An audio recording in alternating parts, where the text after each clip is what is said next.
Doctor Yunus প্রসঙ্গে তিনি আরো বলেন, তিনি আমাকে সম্পূর্ণভাবে আড়ালে রাখার চেষ্টা করে গেছেন। আমার 2বার বিদেশ সফর তিনি আটকে দিয়েছেন। একটা ছিল কসোভোতে, গেল ডিসেম্বরের ঘটনা। সেখান থেকে রাষ্ট্রপতিকে দাওয়াত দেওয়া হয়েছিল কি নোট পেপার ওখানে একটা অ্যাসেম্বলিতে পড়ার জন্য, কিন্তু আমাকে যেতে দেওয়া হয়নি। তারপর কাতারের আমির আমাকে দাওয়াত করলো ওখানে একটা সামিটে অংশগ্রহণের জন্য।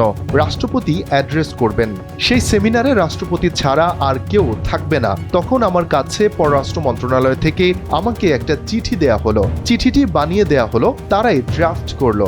ড্রাফট করে আমার কাছে পাঠায়, আর ওই দাওয়াত পত্রটাও পাঠায়। চিঠিটার মধ্যে ছিল যে আমি রাষ্ট্রীয় কাজে ভীষণ ব্যস্ত, সুতরাং এই সেমিনারে অংশগ্রহণ করা আমার পক্ষে সম্ভব নয়। আমি দুঃখিত।